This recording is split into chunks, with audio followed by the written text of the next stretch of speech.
Amis téléspectateurs, bienvenue sur Restauration Afrique Télévision, c'est l'heure des informations.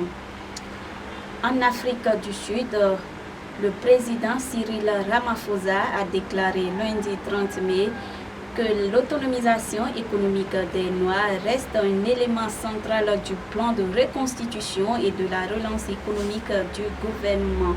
Cette semaine, le président Ramaphosa devrait annoncer le nouveau conseil consultatif multisectoriel à l'âge assise sur l'autonomisation économique des Noirs qui, selon lui, vise à défendre la cause de la transformation économique.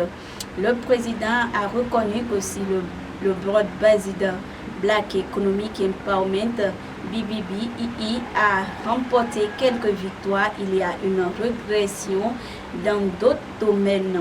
À noter que l'année prochaine marquera le 20e anniversaire de l'adoption de la loi Broad-Based Black Economic Empowerment. En Tanzanie, les autorités sanitaires veulent contrôler l'apparition des cas de monkeypox sur le territoire. La Tanzanie se prépare à une possible apparition de la maladie de la variole du singe.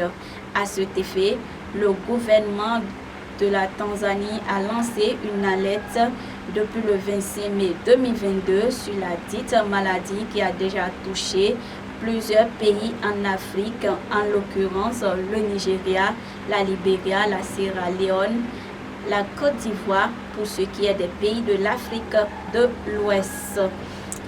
Allons de l'autre côté du Rwanda, où le ministre des Affaires étrangères rwandais a refusé le soutien au M23 en RDC. En effet, à l'occasion du 16e sommet extraordinaire de l'Union africaine sur le terrorisme et les changements inconstitutionnels tenu à Malabo, capitale de la Guinée équatoriale, le ministre rwandais des Affaires étrangères a ouvertement rejeté les accusations de soutien à la rébellion au M23 portées contre lui pour le gouvernement de la République démocratique du Congo. Pour le ministre des Affaires étrangères rwandais, ces accusations sont sans fondement.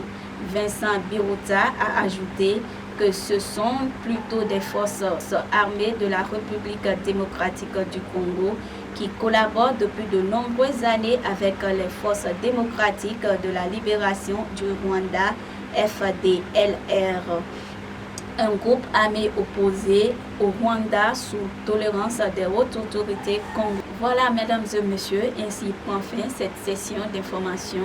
Merci de nous avoir suivis. À très bientôt.